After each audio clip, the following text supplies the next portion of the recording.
जब ये दोनों बच्चों का मैरिज हुई, इन दोनों की मैरिज हुई, मैरिज के 1.5 साल निकल गए, पौने 2 साल निकल गए, मगर बच्चा नहीं हो रहा था। एक दिन ये बहन गर्भवती हुए, प्रेग्नेंट हुए। एक या 1.5 महीना, पौने 2 महीने ये प्रेग्नेंट रहे। अचानक इनके संग कुछ हादसा हुआ, वो मिसकैरेज हो गया बच्चा। और जब वो बच्चा मिसकैरेज हुआ तो ये बहुत ही ज़्यादा दोनों दुखी हुए। एक दिन हमारे पास आए, पास्टर जी ऐसा हो गया है। और मैंने उनसे कहा, परमेश्वर के राज्य में बच्चों की कमी नहीं है। परमेश्वर आपको दोबारा से फल देने जा रहा है। ये कुछ महीनों के बीच में ये फिर से प्रेग्नेंट हुए। इनको ऐसा लगा कि मैं अभी प्रेग्नेंट हूँ करके, और वो रिपोर्ट निकालना बहन, वो तुसी रिपोर्ट दिखाई जिहड़ा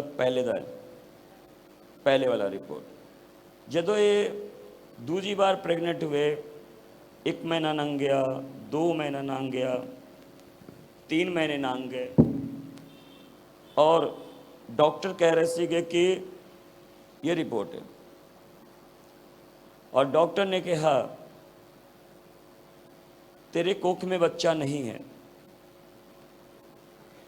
और डॉक्टर ने भी कहा कि ये बच्चे को मतलब है ही नहीं, मगर तेरे पीरियड भी नहीं आ रहे हैं, तू दवाई ले, तेरा पीरियड आएगा और जो कुछ भी अंदर होएगा वो सही हो जाएगा।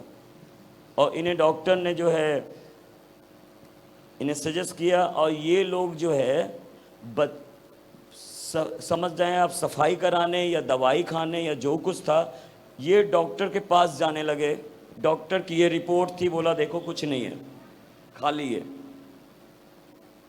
मगर ये माता जी ने कहा, जहाँ तू जाती है, जिस चर्च में तू जाती है, जिस परमेश्वर को तू मानती है, एक बार मेरे कहने से फिर से पास्टर के पास जाओ, क्योंकि डॉक्टर के पास तो जाना ही है सफाई कराने, तो एक बार फिर से जा तू। क्योंकि 2-3 बार टेस्ट किए गए, यूरिन टेस्ट किए गए, बेबी है नहीं करके, मगर पीरियड भी नहीं आ रहे थे। मगर जब ये दोनों लोग हस्बैंड वाइफ इस चर्च में आए और प्रार्थना कराकर ये बोल रहे थे, पास्टर जी कुछ भी नहीं रिपोर्ट में आ रहा है, 3 महीने से ऊपर हो चुके हैं, डॉक्टर कह रहे तुम मेरे पास आ जाओ, मैं दवाई देकर जो कुछ करना है करेंगे। और जब ये प्रार्थना करा के गए, हमने कहा जो है परमेश्वर तेरी कोख को भरा है, तो वो परमेश्वर सारे दरवाजे को खोलेगा और सब चीज़ों को साफ साफ दिखाएगा।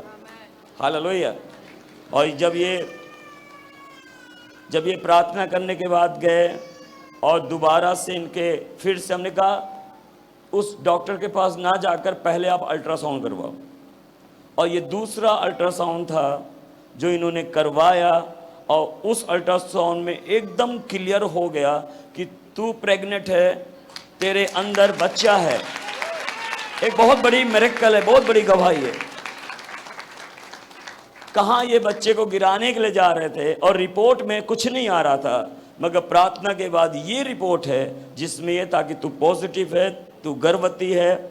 और परमेश्वर ने ये सब चीज़ों को करने में मदद किया, और आज जो है ये बेटे को प्रभु ने जन्म देकर इस दुनिया में लेकर आया है। बोलो हालेलुया। जब ये बहन का पूरा 9 महीना कंप्लीट हुआ, ये हॉस्पिटल में बुलाए गए। 4 दिन हॉस्पिटल के अंदर थे। लेबर पेन इनको इतना हो रहा था, डॉक्टर ने कहा नॉर्मल होगा, मगर ये 4 दिन ये तड़पते रहे बेड के ऊपर। दवाइयाँ दी जा रही थी बच्चे की डिलीवरी के लिए। वो समय ये फैमिली जो है उम्मीद छोड़ पाते थे कि कुछ भी हो सकता है इस बच्चे के साथ, मगर इन्होंने मुझसे कंसल्ट किया, बातचीत की। मैंने सजेस्ट किया उस हॉस्पिटल से निकलो, दूसरे हॉस्पिटल जाओ। हमारे चर्च में परिवार आता है जो खुद एक लड़की जो है इस चर्च के अंदर से नर्स है, वो हमने उनका नंबर दिया, ये लोग सीधे उसके पास गए और 2 घंटे के अंदर ये बच्चे की डिलीवरी भी हो गई। हालेलुया। आज ये बच्चा, इसका नाम अनंत है। अनंत मतलब जिसका कोई अंत नहीं है, और वो परमेश्वर ही है जिसका कोई अंत नहीं है। और जब इसका नाम रखने की बारी आई, तब परमेश्वर ने कहा ये बच्चा अनंत इसका नाम होगा। हालेलुया।